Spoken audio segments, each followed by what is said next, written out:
shaped porcelain, plump and numb, I'm waiting. More pushing back, aches, pull my groin, still stuck, held breath, started straining. Taking so long on the John battery on my phone is draining. You smell this, you smell that, light a match or the world gets subjugating. Ridiculous as it might sound to you, but poop has a history too. No, not the brown smelly stuff that you find in the toilet after visiting the bathroom, but the word itself. According to Eric Partridge in his excellent book of Word Origins, Origin, a short etymological dictionary of modern English. Poop comes from the Middle English word poupen or popen, and it originally meant fart. The word was based on the sound of a fart.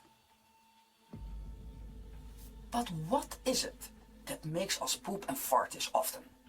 Why does it sometimes smell that bad, and other times it seems as if it does not have a smell at all?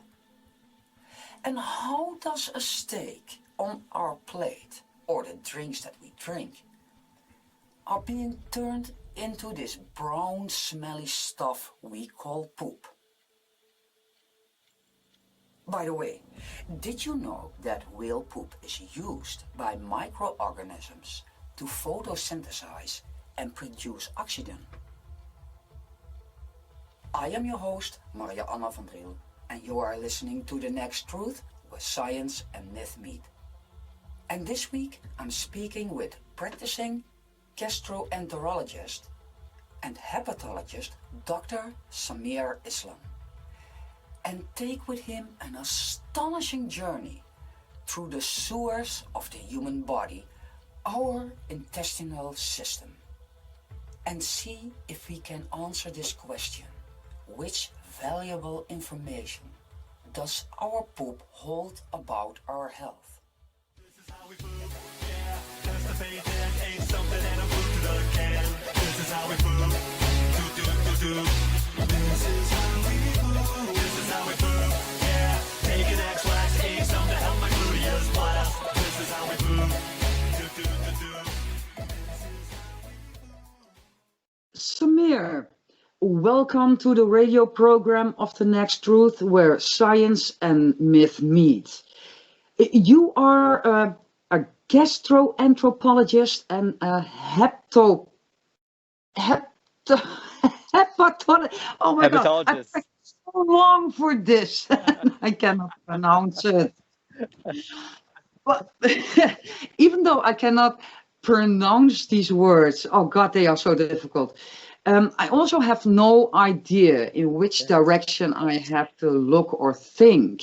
What your occupation is. Can you please explain to our listeners what your occupation is, or what you are doing on a daily basis? I'm a GI doctor or a gastroenterologist and a hepatologist. So basically, I go and investigate wherever your food goes, I go. And so whether it's from the mouth to the stomach, the small intestine to the colon, the liver, the pancreas, the gallbladder, pretty much everything involved in the whole digestive process is what I specialize in and what I take care of.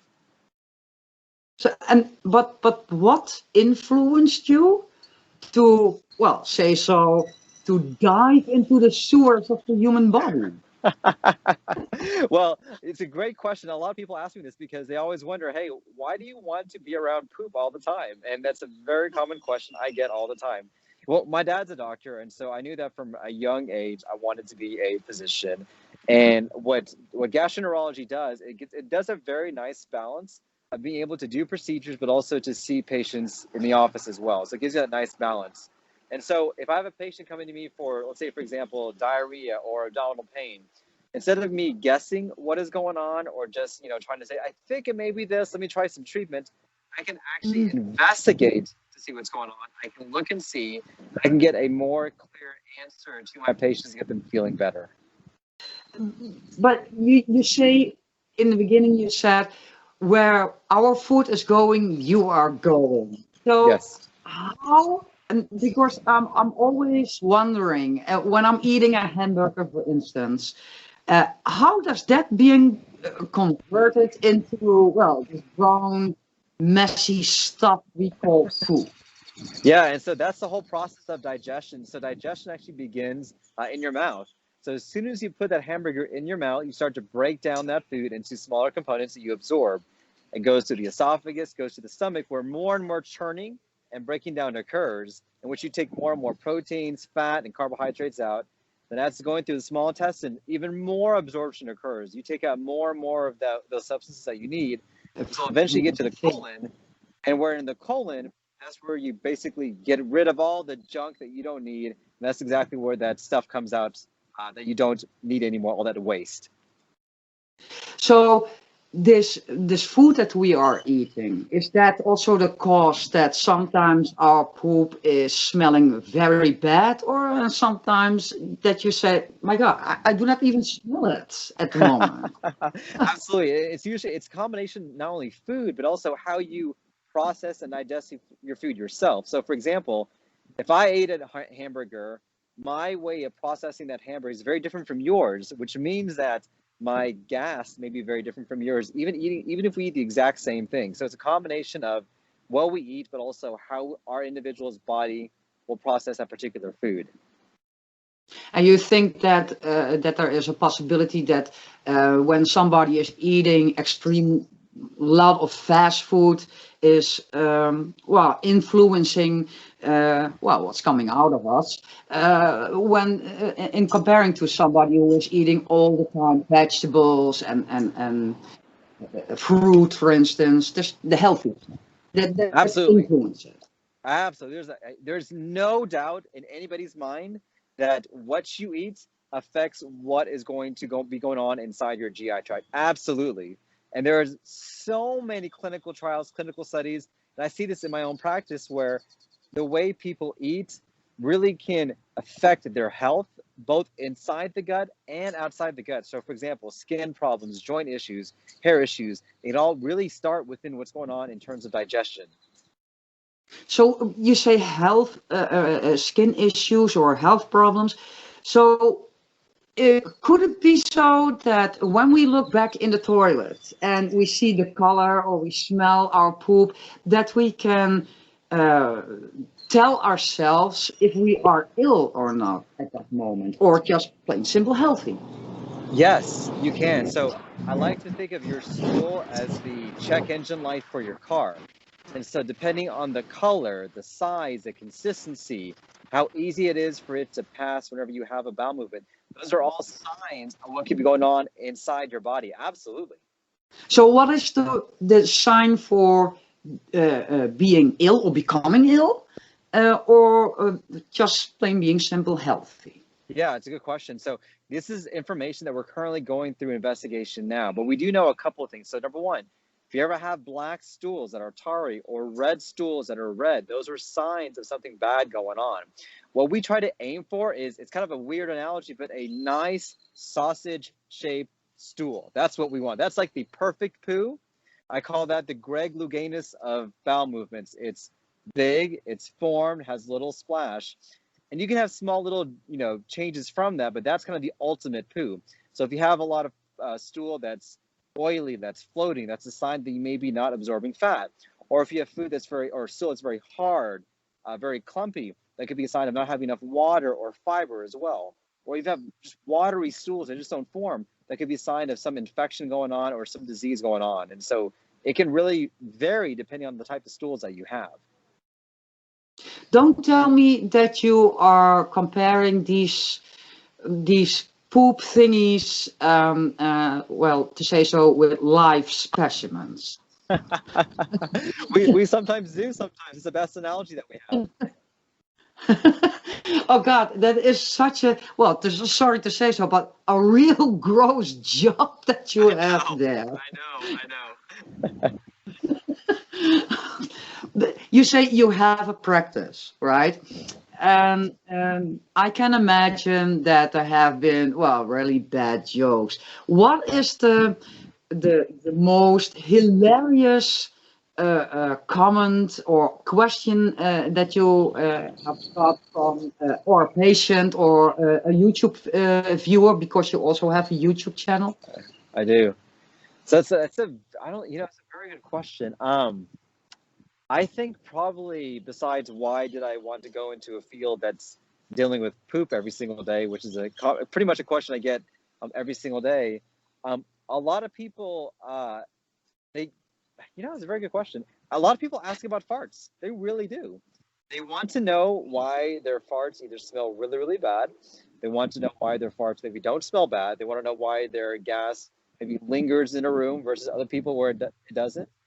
People ask about this condition called silent but deadly, where you don't actually hear the gas, but people can smell it. So, okay, that is a non-pronounceable word, and I don't know what it means. What does it mean?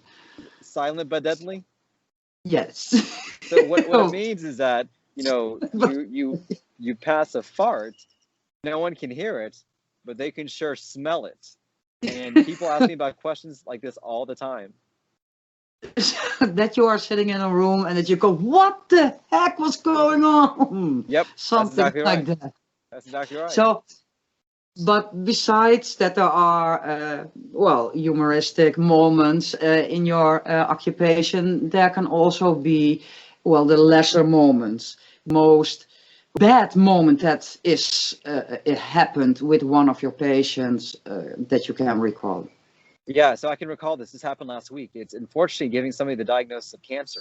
So even though, GI, gastroenterology is a very fun field, our main job is to help find things before they become cancer. So things like colon polyps, which has a chance of going to colon cancer, or really bad reflux, which has a chance of going to cancer of the esophagus, or even stomach cancer. And so one of the things that I strive for is to try to make sure we can take care of all of our patients and remove problems that could lead to cancer in the future. And unfortunately, sometimes people wait, they're embarrassed, they don't want to deal with their issues, and then they come to see me and it ends up being too late. And this actually happened very recently, where I diagnosed somebody with a cancer of the colon because they were just waiting so long until they got their procedure done. So, but you treated this person? Yeah, she's currently undergoing treatment right now. Okay. How does a treatment as such look like? So sometimes it involves chemotherapy, which is drugs that we give to help shrink the tumor. Sometimes we'll also give radiation as well, which will help shrink the tumor. But the mainstay of treatment really is surgery. You have to remove that cancer that's inside your body, whether it's in the colon, sometimes the esophagus, the food pipe, the stomach, or even the liver. And so it can involve a combination of all the above. It really just depends on the stage, how early you caught it, and whether the cancer is spread anywhere else or not. And you treat these patients at your practice, or is that more in the area of a hospital? So it's a combination of multiple different fields. So it's me as a gastroenterologist, it's a cancer doctor called an oncologist, it's a surgeon as well. And so we use a multidisciplinary team in which all of us get together, discuss the patient, and find the best treatment as a whole for that individual person. From Hamburger to poop to treating people who have, in the worst case, a cancer. How do you become I practice this, a gastroenterologist? That's a great question. So you have to go through 4 years of undergraduate schooling, then you do 4 years of medical school, then you do 3 years of internal medicine residency, then you do 3 years of gastroenterology. Then after all of those years, that's when you officially are a doctor and specialize in gastroenterology. So 14 years after high school. Okay, that is a long time. Now, our listeners cannot see you. I can. Did you start at 12 or something? Because you're so young. No. I feel much older than what I look, and I am much older than what I look. I was just blessed with pretty young genes, but I started at the normal age. Okay, because I had this idea that I was at least 30 years older than you. Perhaps, and I'm running very quickly through these questions, because in the beginning you told me you are at this moment at the doorstep of your practice, and you are eager to start your work today. Um, so this is perhaps a silly question, but can we poop wrong? Yes. Oh, that's not a Oh, silly question at all. That is a great okay. question. Absolutely, you can poop wrong. 100% you can. And this is a very Oh, common reason why people have constipation, is that they're oh. not, they either weren't taught correctly or they learned bad habits as they grew old, as they were younger and just carried on as an adulthood. Absolutely, you can poop wrong. So what is the most wrong manner way to sit in on our toilets Yeah. and well have this messy brown stuff dumped into the toilet? So a couple of things, a couple of bad habits that people pick up. Number one, they wait before they use the restroom. So, for example, you feel the urge, but you just don't go. You just hold it in, Yes. and that over time will end up making your rectum larger and more difficult to use the restroom. Number two, when you're on the toilet, you have your phone with you, so you're going through social media, you're reading the news, you're just sitting there longer and longer and longer, more than you have to. You should only spend about 30 seconds to a minute using the restroom. Uh, Sometimes people, to be frank with you, just wipe wrong as well. They don't wipe cleanly enough, or they maybe wipe too hard. That can cause a lot of irritation down below.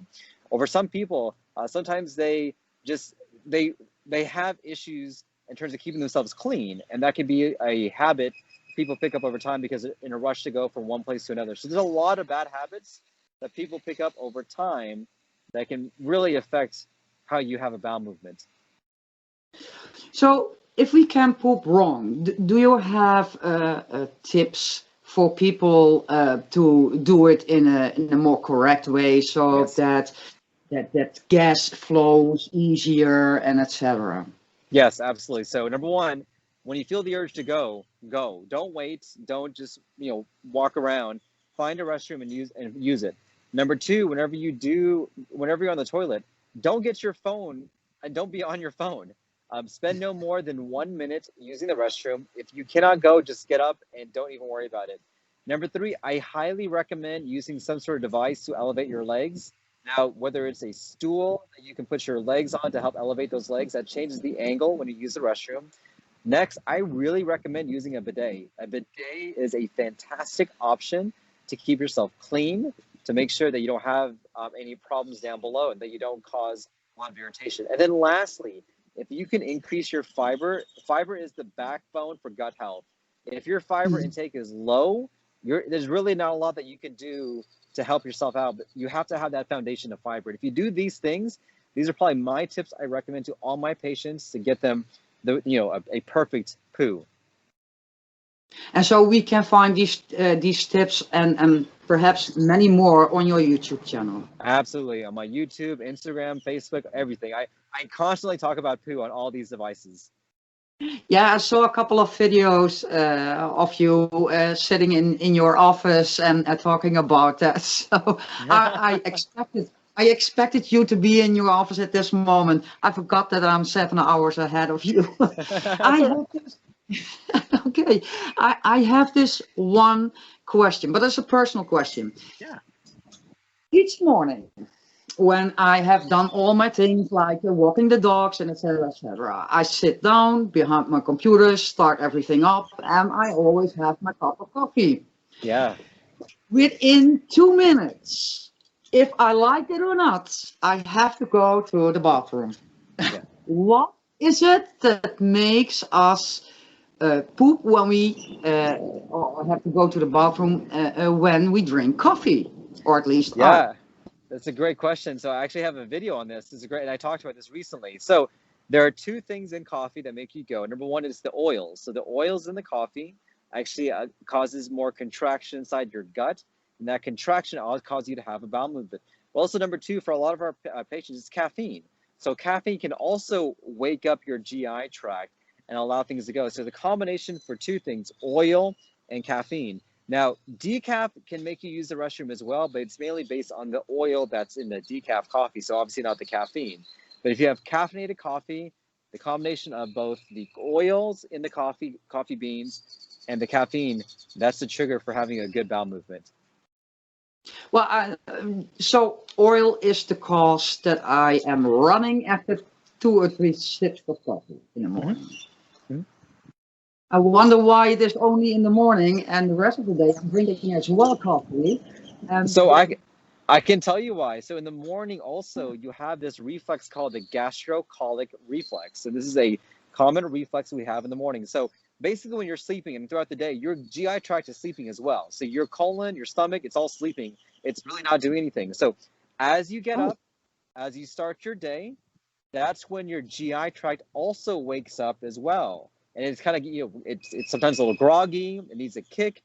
And as you start to kind of do your activities, do your normal things that you do, this triggers your nervous system to activate your gut. And that activation is also a reason why you may have a bowel movement in the morning.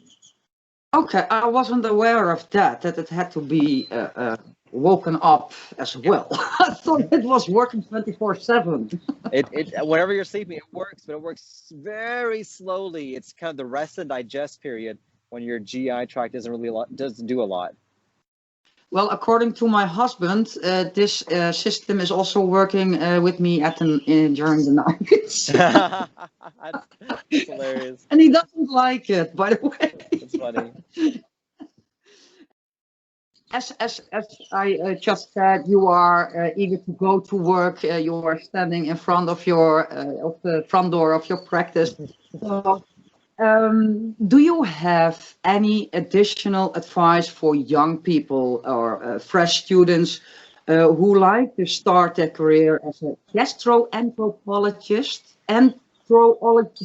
Okay. Absolutely. So, no, I understand. So my best advice for anybody who's interested in this field is to shadow somebody, follow them, see what we do, because it's hard for people to know what we do until they actually follow us and see how our everyday practice is. So for me, I love having students. They're always with me all the time, and it gives them a firsthand opportunity to see exactly what a gastroenterologist does. I can tell you what I do, but until you see it firsthand, you don't really understand exactly what we do every single day. Can people walk into your office or into your practice and say, okay, I'm a student of this university and I would like to see what you are doing so during the day? Typically, yes.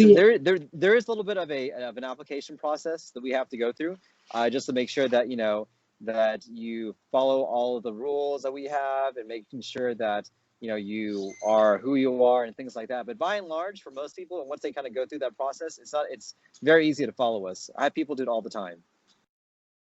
Okay, so you have to make an appointment if you like to meet Dr. Islam or Dr. Samir Islam and to view his daily activities in his practice. Absolutely. Samir, I'd like to thank you for taking the time for the next truth. But before we close out and before you are going to work, can you tell us where we can find more information about your practice, about your work, or for people how to contact you if they have questions for you? Absolutely. So the best way is on my website. It's really easy. It's www.sameerislam.com. Just my name. So SAMEERISLAM.com. On there's a contact page. You can also have access to all my social media channels. I'm on Twitter, Instagram, YouTube, Facebook, pretty much everywhere. But the webpage by far is the best way to get in contact with me. Thank you all for tuning in this week on The Next Truth, where science and myth meet. Make sure to visit our website, www.nexttruth.com. That is nexttruth, all in one word.com. And let us know what you think about our podcast. While you're at it, if you found value in this show, we would appreciate a rating on our website in the section The Next Truth Podcasts. Or if you would simply tell a friend about the show, that would help us too. I am Maria Anna van Driel with The Next Truth. Be sure to tune in next week for our next episode.